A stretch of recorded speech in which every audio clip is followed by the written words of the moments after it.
Joining us right now, Mary, is a powerhouse of a businesswoman who, with her husband and another partner, started a small toy company in their garage and turned it into the $300 million a year giant known as Mattel. She is responsible for the creation of the Barbie doll, which became the biggest selling toy in history.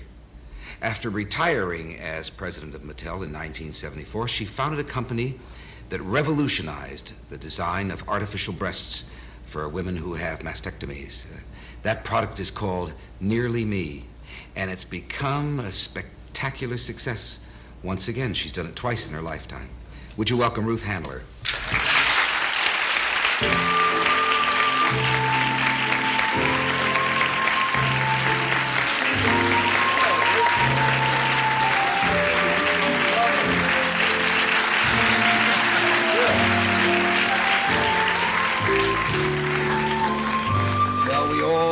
That company well, but we don't know the story of its beginnings.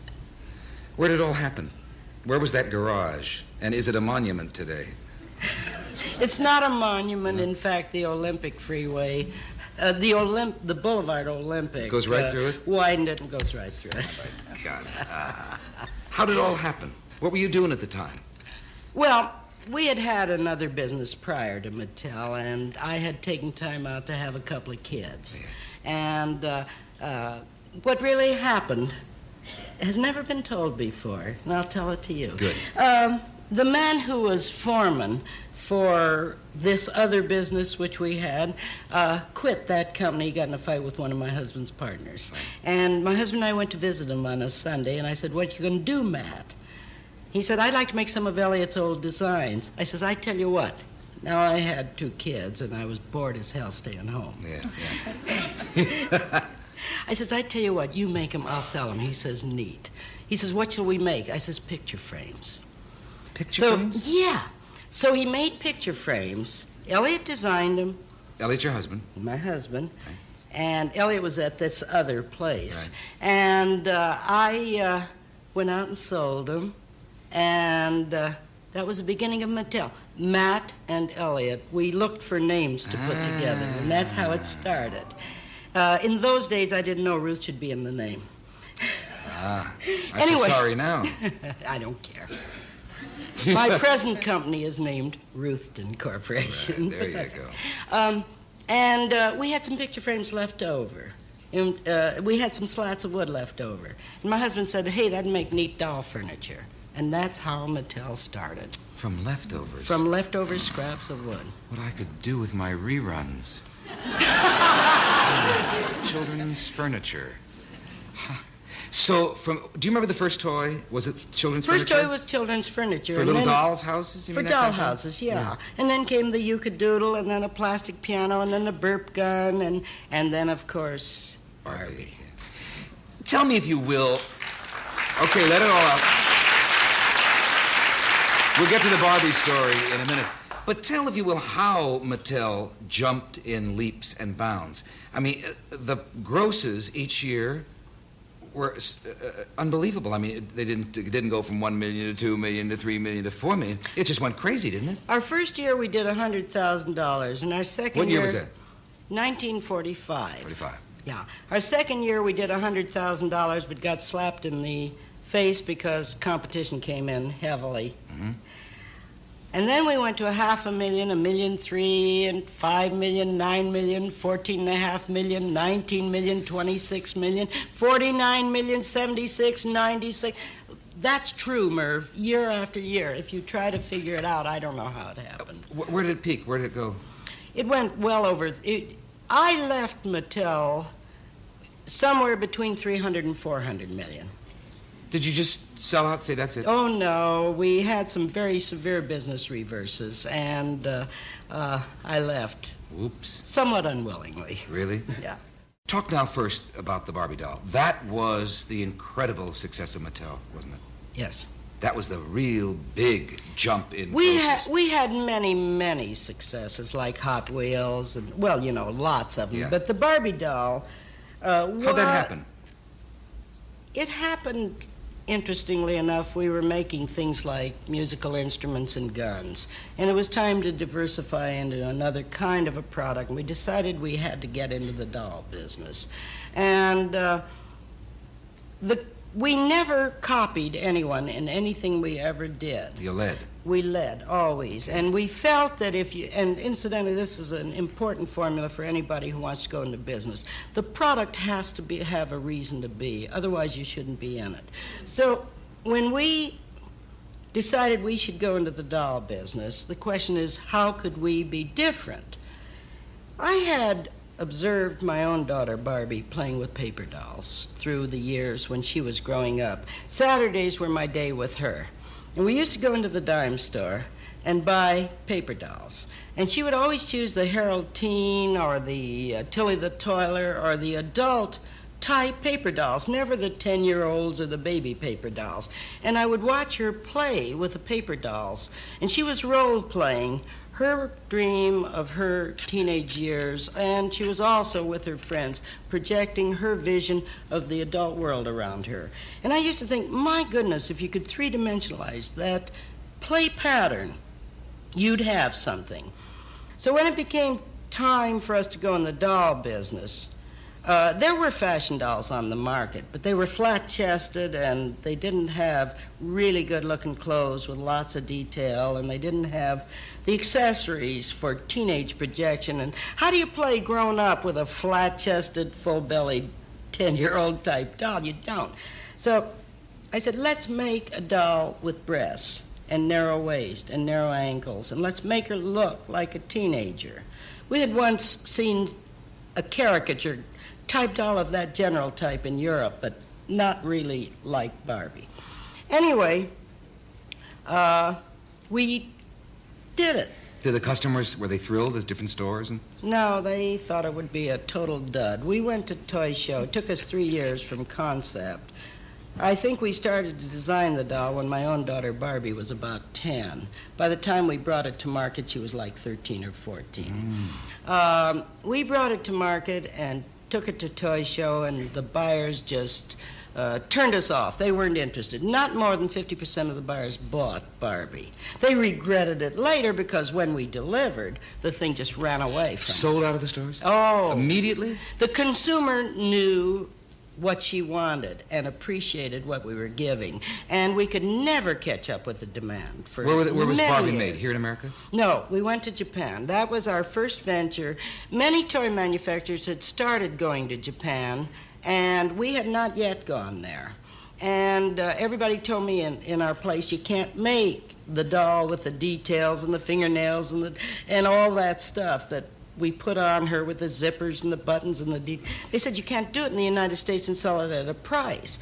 Well, we had been wanting to go to Japan, as others were doing, because costs were getting higher, and we realized that this doll would have to sell too high in price. At that time, $3. No, $1.50, forgive me. Right. Anyway, but that was too high in those days. I'm getting my numbers mixed. I think it was $1.50 wholesale and $3 retail. Right. At any rate, the need to make it less expensively with all that detail caused us to send people to Japan to work to get the product set up there, and that's what we did. Now, as corporate head of this powerful company, as you call it, and powerful it certainly is. It was and right? is powerful. Right. It's a man's world. You better believe it. Right. How'd you function? Well, remember I started with my husband, so that I functioned.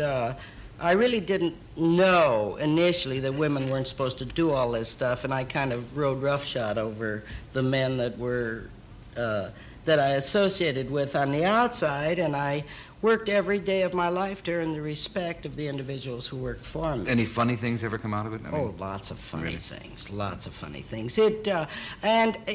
Interestingly enough, I found very often being a woman. See, in those days, it was not fashionable for a woman to be in business. I knew no women who were heads of corporations or in big dollars, you know, in those days. And yeah, I had a funny experience once, and I'll describe it to you. Okay. Well, first of all, I would say, before I tell you that experience, that I had certain fun being a woman dealing with men, and now talking about on the outside, because they didn't know how to relate to me, and they were kind of thrown by dealing with me, and they were always ill at ease, or they couldn't relate. They were in trouble, and then very often they were very hard to deal with, and didn't feel that I could deal with them. And eventually I would win them over, and they were always off base, off keel. They were out of, what shall I say? I had them off kilter, and I always got what I wanted because they didn't know what was happening to them. What was the funny story of them? The funny story is, one day I had an appointment with a man. I don't remember who he was. He came in from somewhere. He comes into my office. He sits down across from my desk, and he said, and we started to talk, and he looked at me. He said, "You're not at all like I expected." And I said, "Oh, why not?" He says, "No, not at all." I says, "Why not? What's different?" "What did you expect?" He says, "Well, I expected someone who was going to be leaning back in a chair with her feet crossed up on the desk and a cigar in her mouth." Jeez. Did it make you think? Well, I tell you, it threw me, and it hurt me, and it really made me think. And I realized that it's very, very important for a woman in business to retain her femininity. And apparently, he had heard what a powerhouse I was, and somehow he visualized this masculine type individual. It really bothered me, and it renewed something I knew that I had to do, which was retain my femininity in this world. And I think that's why it hit me so hard. Are you a feminist? Am I a feminist? Oops. I was not, and I think I am. Really?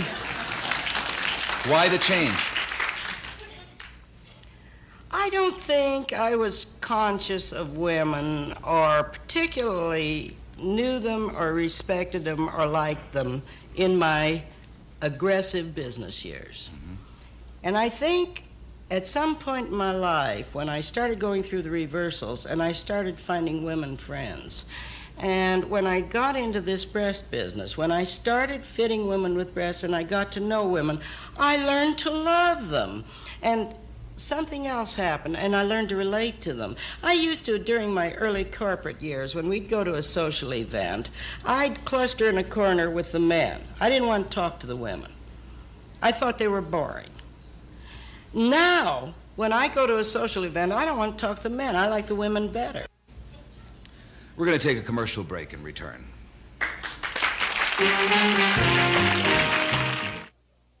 This is the famous Barbie doll we all know so well. Is there any number on how many that sold?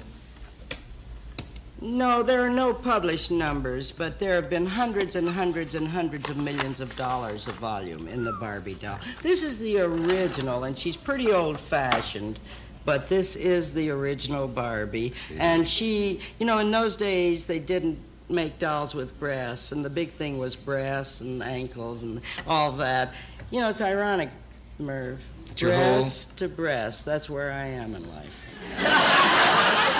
Not a bad business. Talking about the design team behind Barbie, the original idea for Barbie came from Ruth Handler, who headed Mattel Toys at the time with her husband Elliot. The team that brought Ruth Handler's vision to life included fashion designer Charlotte Johnson, who designed Barbie's original wardrobe. But a more unusual member of this team was engineer Jack Ryan, whose background included inventing missiles for the military. How did he get involved with the Handlers and the Barbie doll project? Well, they had met at Toy Fair. At the time, Ryan was working for Raytheon, developing the Sparrow and Hawk missiles for the Air and Space program.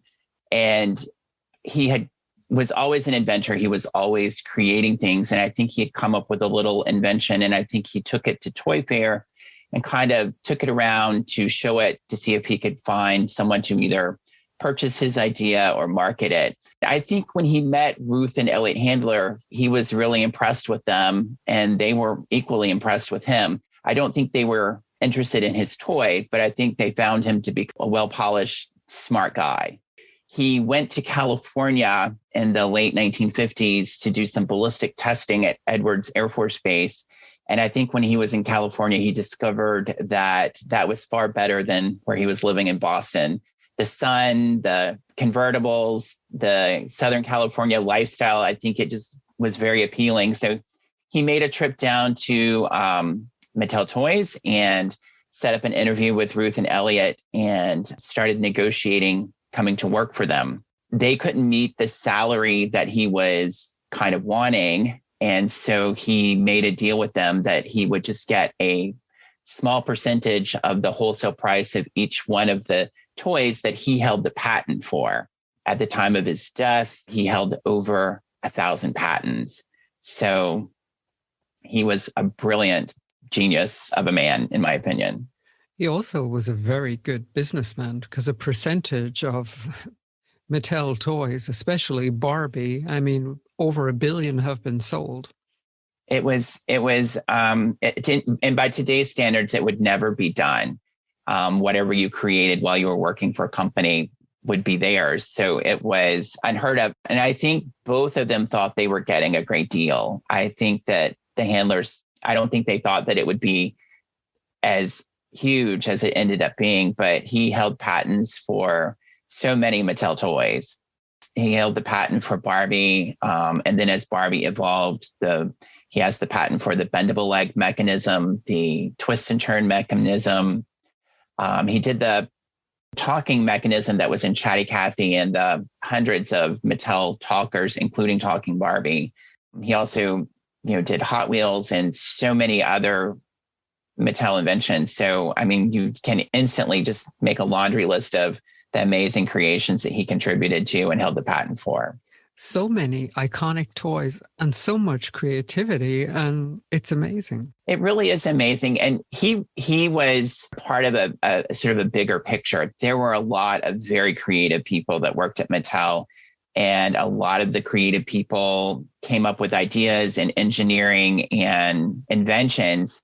And he would refine that, and ultimately it would be his name on the patent. But there was a huge design team that he was working with and kind of managed. He knew how to bring out the best in people, I think. I think he kind of inspired a little bit of competition amongst the staff and just expected greatness. How did he start working on Barbie?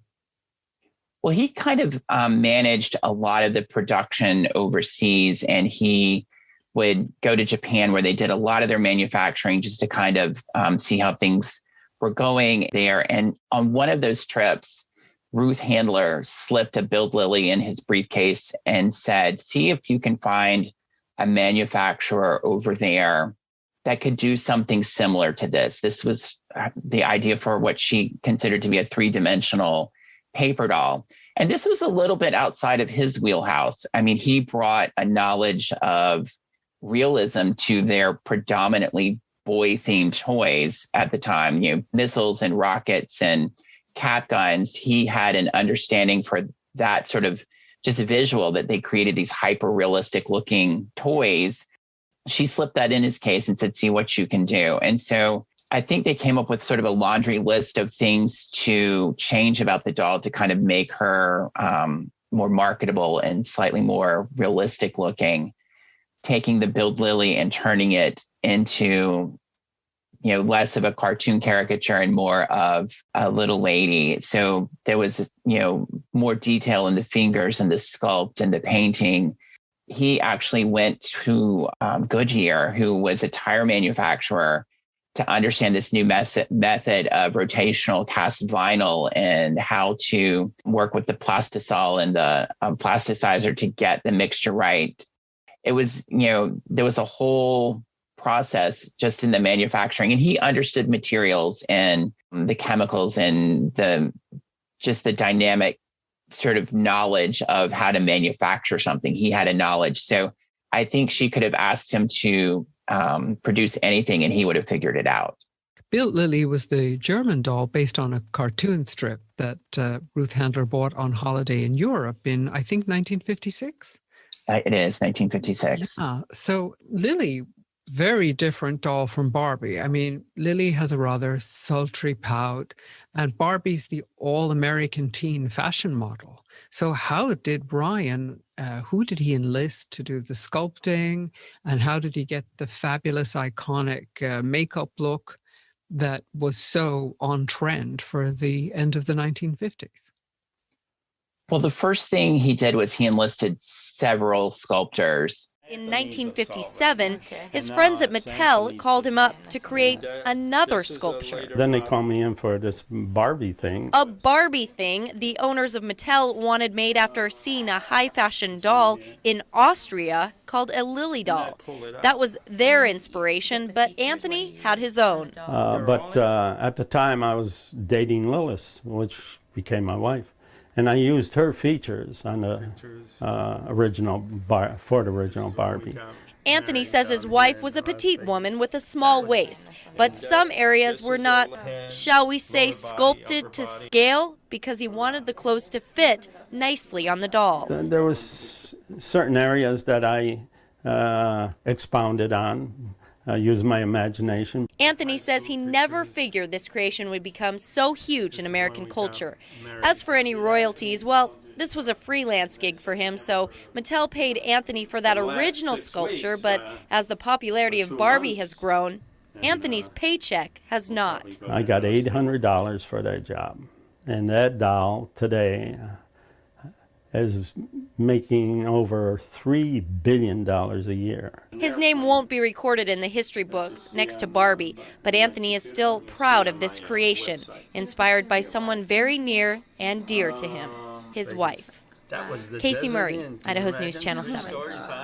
I can document, I think, around 4 that participated in the original sculpt. And what happened was he provided each of these sculptors with a Build Lily and said, we want this scale and we want these details changed. And these sculptors were paid just to create this sculpt. And so from that, I think they sort of cobbled together the best parts of each one of them. One of the sculptors was Cy Wood that I can document. And I think he is responsible for Barbie's hands or her arms with the divided fingers. The face was softened. It doesn't have that sort of pouty look. So it's very much, I mean, when you look at Barbie and Build Lily side by side, there's a lot of similarities, yet Barbie has some improvements that are a little more warm and a little softer. Jack Ryan was a mover and a shaker all around California and Hollywood, and he had lots of friends in the Hollywood industry. So he went and met up with Bud Westmore, who was a Hollywood makeup artist and was working at Max Factor, and had him create the makeup for that first Barbie. So that iconic sort of, 1950s Dovima fashion model sort of look with the arched eyebrow and the red lips was his creation. They had to work with the company that produced the Saran. At the time, the hair that was done for Barbie was the smallest gauge of Saran material that was available, and it was rooted into the hair. And there were other dolls that had rooted hair, but this was the first to have this very fine, pretty much in scale with the 1/6 scale that Barbie was, hair fiber. And it was styled in the iconic ponytail that was every girl in the 50s had that hairstyle. It was the teen look of the time. Definitely. Even though she's an aspirational doll, she captured those elements in the costume and in her makeup. And of course, Charlotte Johnson was the person responsible for that fabulous original wardrobe. So in the 1950s, a doll appeared that was to set the scene for a new craze, the modern fashion doll. The motivation for creating it was not to provide children with a new type of doll. It was, in fact, to help successfully launch a new newspaper. But it was to be the inspiration for one of the most recognizable and best-selling toys of all time, namely Barbie. And the name of the doll was Build Lily. As the slide here says, it all started with a cartoon. She was actually born on June the 24th, 1952, and the Build newspaper had to fill a gap in its first issue. And with only 40 minutes left, Reinhard Bothian, who was the cartoonist, was asked to create a character face for a comic strip. Now, his first attempt was a figure with a baby face, but the editor didn't like it, and the editor turned it down. So Bothian had to change his drawing, and what emerged was a young, sort of pretty, curvaceous blonde. And here she is. Here's actually a photo of Bothian with his most famous creation, namely Lily, on the right-hand side here. And he gave her a sort of naive, seductive, sort of sexy personality, yet she was young-looking and innocent. And they decided to name her Lily. And she was an absolute instant success. By the way, the dog on the picture on the left is called Arco, and apparently he appeared in a number of the Lily cartoons as well.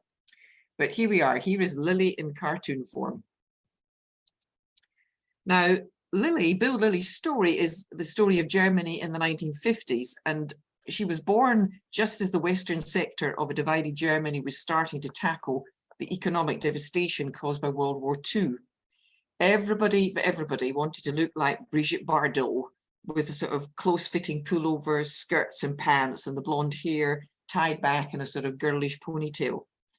Now, Bothian, who was living in Hamburg at the time, was clearly inspired by the young women of the era, and Lily's perfect body with her high heels, her makeup, painted fingernails, and her sort of cheeky, sexy, independent expression. He managed to capture the moment perfectly. And she became a symbol of the new femininity, much more than a doll. She became a kind of trendsetter. Now, pictured here on the left is the front of a book that's been put together of some of the cartoons, and it actually is in black and white, but the version I took this from, someone had gone through and watercolored the cartoons to give them a bit of color. But these were the cartoons that appeared in the Bild Lilly newspaper. Now, it was this instant success that gave Heinz Frank, who was the owner of a manufacturing agency in Hamburg, the idea of producing a Bild Lilly doll. Now, with the agreement of the newspaper, Frank obtained exclusive production rights for the doll and any accessories. And he then set up a contract with, as you can see here, O&M Hauser GmbH in Neustadt, Coburg, to manufacture the doll. Now, I've been to Neustadt and Coburg on a number of occasions for the Puppen Festival. It takes place every year in Germany. And it's basically been a toy production place for centuries. A lot of the Grodner tiles were produced there, etc. So it's very interesting that it was this area that he also produced Lily. Now, Rolf Hauser, who was the owner, asked his chief designer, Max Weisbrot, who's pictured here, to create a Lily doll based on the cartoon drawings. And Hauser met with Bothian in 1955 to look at the prototype. They both agreed that Weisbrot had created an absolute masterpiece, and they immediately started production with the Greiner and Hauser company making the dolls, and the 3M company assembling them and doing the hair and dressing them. And it was on August the 12th, 1955, that the Lily doll was officially launched on the front cover of that edition of the Bild Lilly newsletter. So now, at first, the dolls were not intended for children, but were seen as a promotional gimmick for the Bild newspaper. And as you can be seen from these ads, they were primarily aimed at adult males, and because they were sold in tobacconist shops and paper shops and at airports. And you can see here on the left-hand side, a gentleman holding a Lily doll and some flowers. And the story goes that men would buy Bild Lilly dolls and give them to their girlfriend, kind of hinting that they'd like the girlfriend to look like this and dress like this sort of thing. And on the right-hand side, you can see two pilots in the cockpit of an aircraft. And what's circled here is a Bild Lilly doll. So they were using it as a sort of good luck charm or something, I'm not sure. But as the initial audience was men. But soon, children and women spotted her, and she became what was called a product for all, from child to grandpa. Now, this is a photo of the doll. You can see it in various poses. She actually came in two sizes. This is the 11.5-inch doll, but you'll see later she also came in a 7.5-inch size. And they refer to somewhat unimaginatively still as Big Lily and Small Lily. I mean, people still call them that today. So Big Lilies and Small Lilies. The larger doll came first in 1955, and the smaller one followed 1 year later in 1956. Now, as you can see, they've got a 5-piece body, and it was strung with a sort of white coated elastic stringing. And the head of the large lily was attached using the same stringing, but the head of the small lily was attached by a piece of moldy plastic and cannot be detached from the body without damaging it. And actually, you do see a lot of the small lilies with the head damaged because somebody's been thinking they can remove the head to do something and they can't. Now, for the big lilies, the head and torso were made of polystyrol and were injected into the molds. I mean, in the 1950s, manufacturers were experimenting with a whole lot of different sorts of materials. And in Bill Lily's case, they used polystyrol. And she'd hollow arms and legs, and they were made of Lubilon. And with the big lilies, the pieces were spray painted or dipped in color. As they were all handmade, no two dolls are exactly the same. And this is sort of reminiscent of Huray's, where the artists who were manufacturing the dolls, where they were told, do not make two dolls look alike. So when you look at Huray dolls, you can see the similarities, but you can see the differences as well. By the way, this is a stand. I'll talk a bit more about this stand later, but these are Bill Lily stands. Now, 3 patents were registered for Lily, covering the design of her neck joint, the way her hair was held in place, and also her hip design. The hip design was new because it allowed Lily to sit with her legs together. And you can see here, this is the very special head construction. This screw goes through the top of the scalp into the rest of the head, and it holds the wig in place, and then the wig covers it. Now, she had holes in the bottom of both feet, which allowed the metal wire protruding from the bases of the stands to hold her in place. And you'll see a picture of that later on. So there was a number of special things about this doll which were new. Now, a lot of people jumped on the Bill Lily bandwagon, and the Arca company made a movie called Lily, a Girl of the Big Town, starring Anne Smyrner as Lily. And here's a photo of her, a poster advertising the movie. Also, Michael Jarry composed the Lily Boogie, which was released as a 45 single by Polydor. And the lyrics are written by Bruno Boltz, and the orchestra was conducted by Kurt Engelhagen. But see, all these different companies started to jump on the bandwagon because she was so popular. And again, appealing to the initial male audience, these are examples of a 5-inch plastic car dashboard Bill Lily. She's got molded hair this time and painted clothing and face. And she stands with her sort of thumb in a hitchhiking mode. And she's attached to a thin metal stick that connects to a suction cup. And if you place her on the dashboard of the vehicle, she jiggles about. So this would have been an ideal Christmas present or birthday present for the man in your life who was into Bill Lily. And just to complete the picture, there was Lily jewellery that you can see here. There was Lily perfume. I think this is one of the bottles of the perfume. There was Lily porcelain figures made. There was Lily wall hangings. The list, champagne, Lily champagne. The list goes on and on. So very, very popular in the second half of the 1950s. All these things were being produced. And then there were the clothes. Bill Lily clothing was a key part of the doll's overall attraction because you could buy a doll and then you could buy all the different outfits separately and build up quite a trousseau for her. And you could play with her. She was a play doll. And you could change her clothing as the fashions, as the seasons changed, as the fashions changed. Now, the 3M company, who I mentioned earlier, it was run by Martha Marr, who's shown here. They produced the various outfits. And Martha was actually the mother-in-law of Rolf Hauser. So it was all kept in the family, the dolls and the clothing, etc. Now, although Martha is credited with designing the outfits for Lily, actually it's Richard Berthian was effectively the designer because the clothes were made according to the cartoons.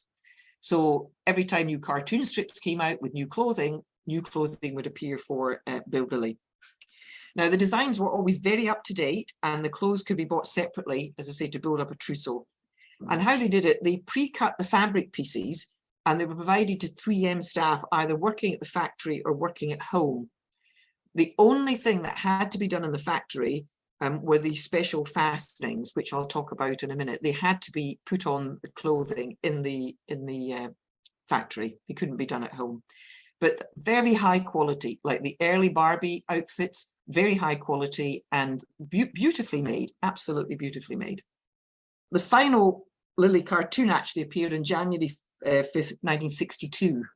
So he started in 52, finished in 62. So he only went for 10 years, but I guess that's a long time to go for in a newspaper. Berthian said he actually quit because the Bill Lilly management wanted him to marry Lilly off. And he said Lilly would never have got married. You know, he wasn't going to do something that he thought was wrong. Now, he actually went on to create other Lilly lookalike cartoons, but none were as successful as Lilly. And although the cartoons stopped in 62, the doll production kept on going until 1964. And what happened then was Ruth Handler, who was the co-owner and founder of Mattel, she came over to Europe on a trip and she was looking for inspiration for new types of dolls. She spotted Lilly dolls in Switzerland, in Lucerne. I'm doing that from memory. And she bought some and she took them back to the States. And she showed them to her development department and she said, I want you to do a doll based on this. So they altered her body a bit and removed the elastic stringing, did something different there. And this adapted Big Lilly became the first #1 Barbie. Now, they clearly were worried about copyright. And in 64, Mattel bought the worldwide patent for Lilly. If you remember, there was 3 patents. They bought the worldwide patent for Lilly dolls and the stands, and the production ceased.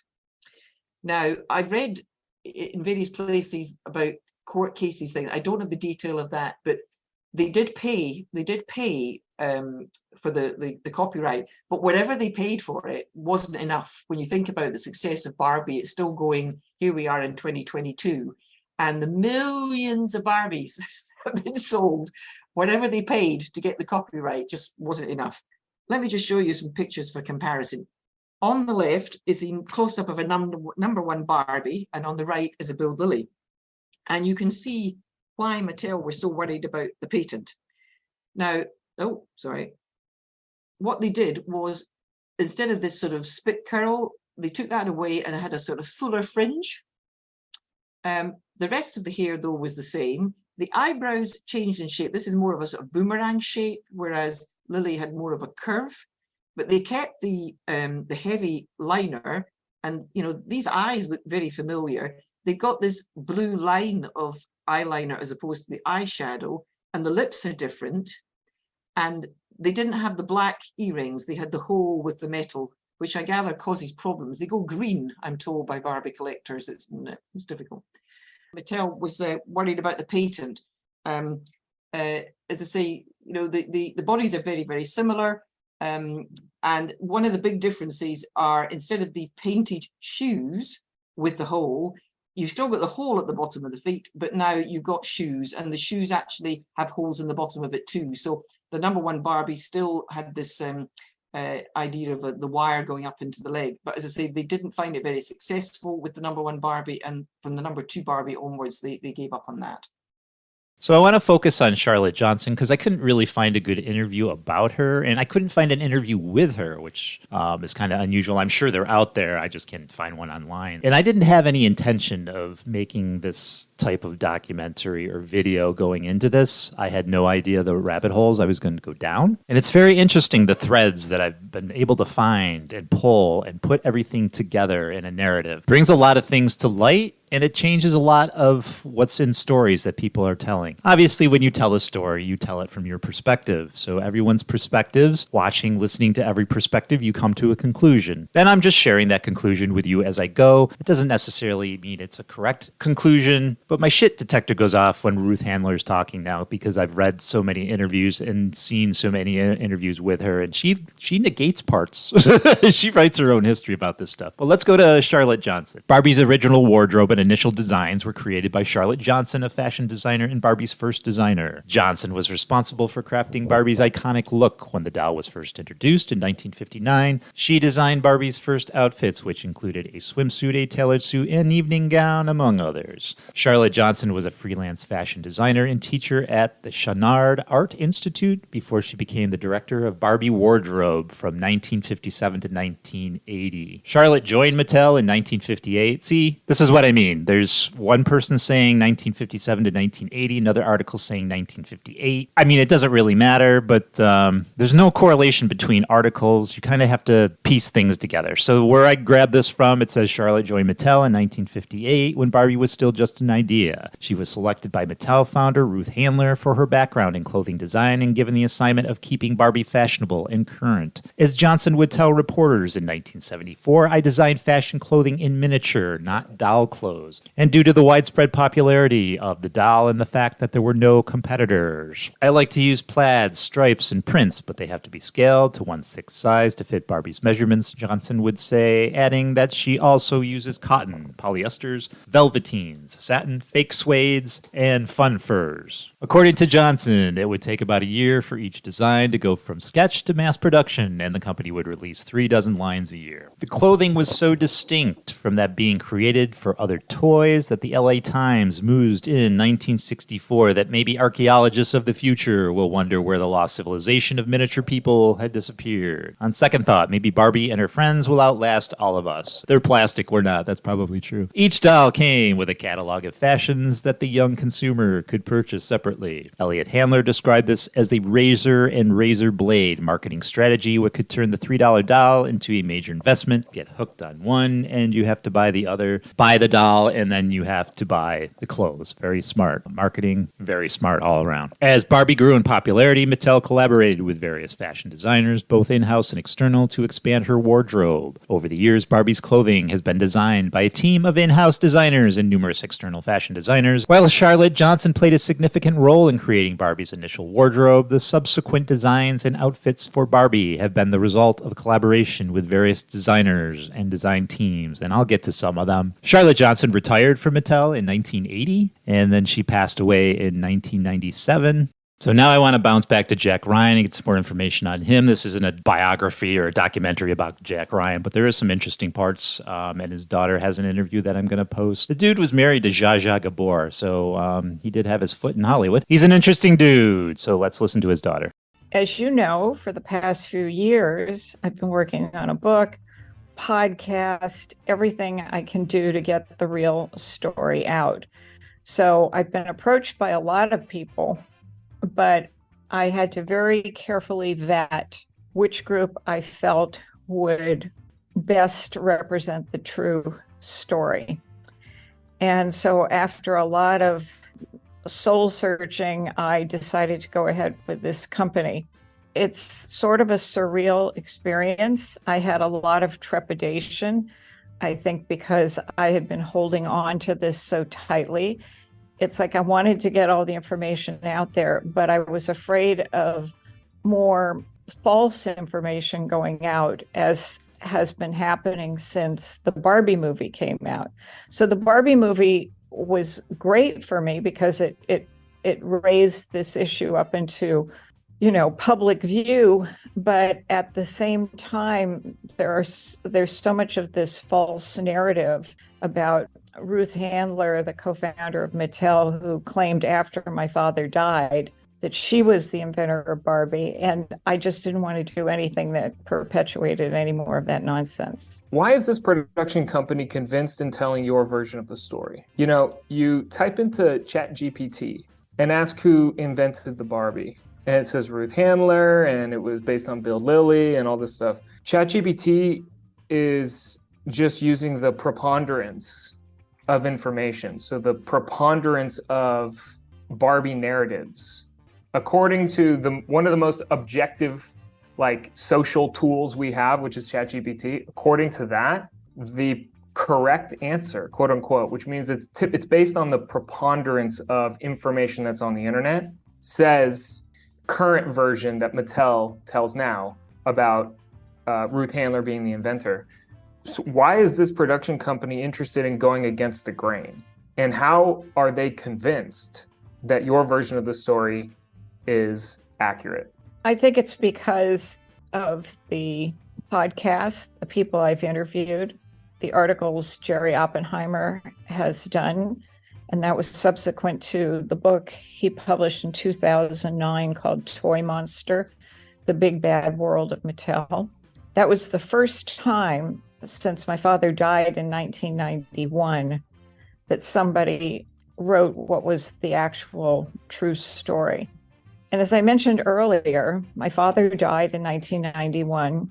And then in 1994, when Ruth Handler published Dream Doll, she started claiming that she was the inventor of Barbie with absolutely no evidence whatsoever.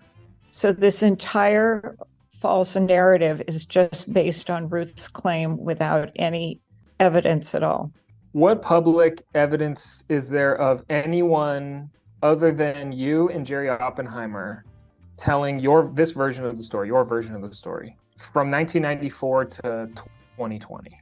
I think there were a couple of articles. There was one in Popular Mechanics. But the thing is that the entire time that my father was alive and working for Mattel, he got a tremendous amount of coverage in the press. And every single article credited him with being the inventor of Barbie. So the evidence that we have is that, well, number one, he has all the patents, which is pretty compelling evidence. And number two, that it was always reported that he was the inventor of Barbie. Now, if in fact Ruth was, don't you think she would have said something during that period, the 20 years he was at Mattel? She wasn't exactly a shy person. One question, you said that this documentary, you see it as the first step towards telling the true version of your father's story. What's the second step? Getting him credit from Mattel. Having Mattel say, you know what, you're right, he did invent Barbie and Hot Wheels and Chatty Cathy. I mean, at this point, they don't give him credit for anything. And yet he is the one that is most responsible for Mattel's success. Was Jack as crazy a person as one gets the impression he was? Yes. He had lots of fun, and we had lots of fun. It was a fun atmosphere. Well, I graduated from high school in 1950. And at that time, there were basically 5 jobs for women: nurse, teacher, secretary, clerk, wife, and mother. And then lo and behold, Mattel Incorporated started putting ads in the paper that they needed a designer for the Barbie doll. And I knew that that was where I wanted to be for my career. I'm Carol Spencer, and I became a Barbie designer in 1963 when I was only 18. No. At 86 years young, Carol Spencer is now retired, but she still holds the record as Barbie's longest-running stylist to date. Over the years, she pulled inspiration from pop culture, music, and street fashion in order to stay relevant, constantly reinventing her own personal design style in order to align Barbie with the changing times. When I started, we did not have computers. We had no technology. It was hands-on. It was different than it is today. The design process started with the designer. Today, Carol spends her time meeting other Barbie lovers at conventions around the world and adding to her already impressive personal collection. Well, here in my dining room, you're never alone because you always have Barbie. I would say in the house, on display, I have someplace close to 500 dolls. That is a whole group of Malibu dolls from different years. This is the first Ken doll that I actually designed the basic costume for. And this is another Ken, and he's got wild pants, because that was the time period that we had things like that. And, you know, it was a lot of fun. Because we thought of her as a real person, we looked everywhere. We were aware of everything that was going on.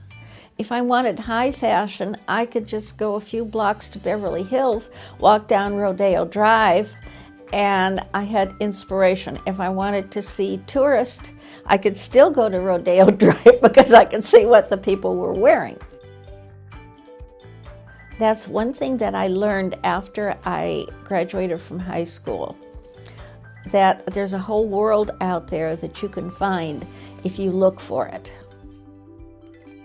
Germany and Japan played roles in Barbie's birth. Toys have been big business globally since the late 19th century, when Germany took the lead in supplying the children of the world with dolls, rocking horses, and cast iron soldiers. But the chaos of World War I knocked them out of the game. Japanese toy companies swooped in to replace them. They proved so adept that by 1934, U.S. toy companies were petitioning the government for tariffs to help stem the invasion of the American market by Japanese toys. Soon after, the Second World War put an end to Japan's design on the global toy industry, seemingly forever. But then something interesting happened. The Allied occupation forces enlisted Japan's toy makers to help rebuild the nation's war-battered economy, transforming makers of playthings into unlikely saviors. Toys and silks were the first products that America allowed Japan to export after the war's end. The very first shipments weren't sold, they were shipped as compensation for desperately needed American grain. In other words, toys helped keep the nation from starving. As Japan slowly recovered from war, toy makers once again began flooding U.S. marketplace with their products. They may not have been as well made as those of their American rivals, but they were made well enough and far less expensive than American toys to boot. It was one of these toys that attracted the attention of Mattel staff, a baby doll made by the Japanese firm Masudaya, and I'm going to really butcher names here, Japanese names, spotted in a Japanese department store on an early research trip. It was essentially a cheaper version of the Betsy Wetsy doll, capable of drinking from a bottle and then urinating. What most impressed them about the baby doll was the quality of its clothing. This was key because Barbie was a fashion doll, and the precise sewing would be required to make her clothing fit in a stylish manner. So that's when we bring up a little known hero, Fumiko Mayatsuka,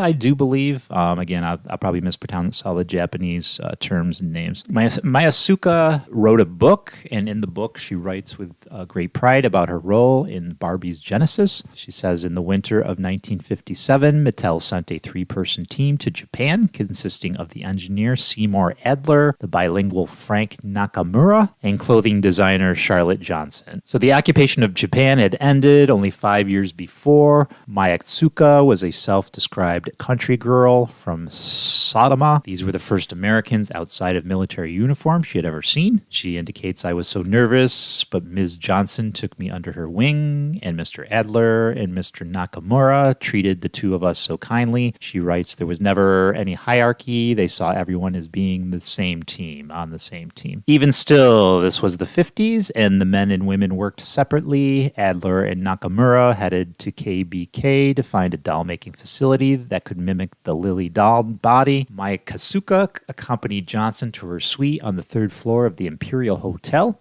and it had 2 rooms, one of which was outfitted with sewing machines and many bolts of cloth. For the next year, this is where Mayatsuka and Johnson worked. Mayatsuka indicates as a sidebar, she says, I don't know what a suite at the Imperial went for in 1957, but they started at 100,000 JPY, not sure what that is, a night now, meaning a year's accommodation would be something like 36 million yen, which is $250,000 United States dollars. Mayatsuka didn't speak English, Johnson didn't speak Japanese. Mayatsuka indicates we had a stack of English-Japanese dictionaries, recalls Mayatsuka, but I don't recall us ever using them. We were focused on the task of making Barbie's dresses. We both worked with our hands, so we had a kind of symbiotico. It was so fun working together. Like many women of the era, Mayatsuka learned to sew growing up, but she didn't know the first thing about American fashions, nor had she ever made clothing for dolls. Johnson tutored her in Western dressmaking. The pair paged through stacks of Vogue magazines for inspiration. Sometimes they experimented by pinning fabric to a doll body. Other times, Johnson would spontaneously devise a pattern on her own. Ms. Johnson did the cutting, I did the sewing, recalls Mayatsuka, but the doll's chest was huge compared to the size of the body, and no matter how much we measured things, wouldn't fit right. white, so we'd cut and eyeball it over and over. Once Johnson approved a design, Mayatsuka would disassemble the outfit using the pieces to make paper patterns that would guide the factories. Johnson worked on a strict 9-to-5 schedule based on American business hours, but Mayatsuka would take material home and continue working long into the night, so she knit dozens of tiny sample sweaters beneath a mosquito net at her home. Everything Famuko learned from Charlotte helped her establish her own doll clothing company, Mayasuka Sewing, and she treasured the gifts she received from her American friend, who looked like Barbie herself, including the models they made together. Despite the key role she played in helping launch Barbie, Mayasuka's name has never appeared in any English history of the doll. In fact, Japan seems to have been written entirely out of the official history altogether.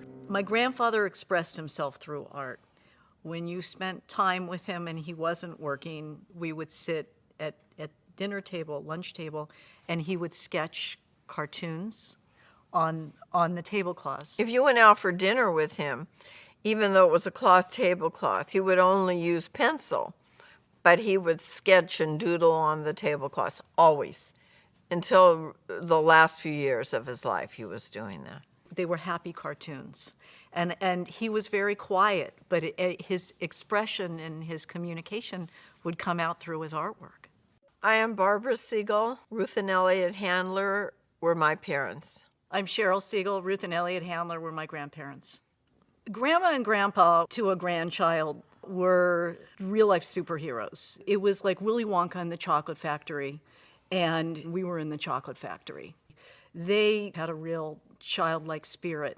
They were like big kids at heart. Both my grandfather and my grandmother had tons and tons of energy, and I think they liked playing with kids best. That was their thing. And so for a grandchild, it was constant fun. And as kids, we would get very excited to go in the factory in Hawthorne, the large factory, and we would watch them assembling toys. It was all like a closely knit family. It felt like family, always.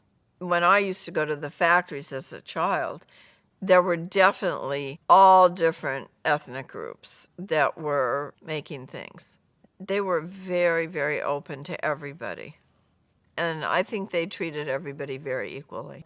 And that included the color of your skin, your sexual orientation. Everybody could be a great employee. Oh, he was a really kind man. And he was just a good soul. He just loved children. And when he was probably close to 90, he walked into our house in Malibu, and we had the whole thing done in Hot Wheels, Hot Wheels tablecloth, Hot Wheels blow horns, the whole bit. And do you know, he was almost 90 years old, gets on the floor and starts playing with those kids and blowing the horns and interacting and playing like he was a young person. And the smile on his face, I mean, his face lit up. He was so excited.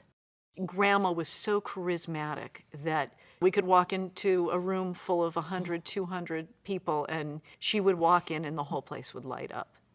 That's who she was. She was a pioneer of her time, for sure. She was always for the women to be successful and strong, and she was a strong person. It wasn't like she was strong and not feeling or walk over people. Anybody in need, she would go out of her way to help. I think with Mattel, she's remembered as creating Barbie. And she sure did. She took it from nothing and pursued when my father felt that nothing was going to be of the doll. And she pursued with it. Most of the men did not think, the buyers in the stores or the people here or any of the men did not think Barbie was going to work. And they were certainly wrong. She felt like there was a need for a doll that could become whatever little girls wanted to be, a nurse, a doctor, an astronaut, and it allowed them to put themselves into that role, and that it was extremely important, and she didn't take no for an answer, and she went to the designer's home, I believe, at night, and they worked and worked and worked, and everybody told them it was a bad idea. Yeah, she pursued that completely. When she thought that something was important, she did not take no for an answer. And I think this is how she thought. You imagine, you can imagine that you're going to be what you want to be, and you'll be it. And that's what she wanted kids to be able to do. Yeah. And she wasn't going to take no for an answer. Together, they were the dynamic duo. And when they walked into a room, faces lit up, bringing joy to kids. I can see how that would just make my grandmother and my grandfather so happy.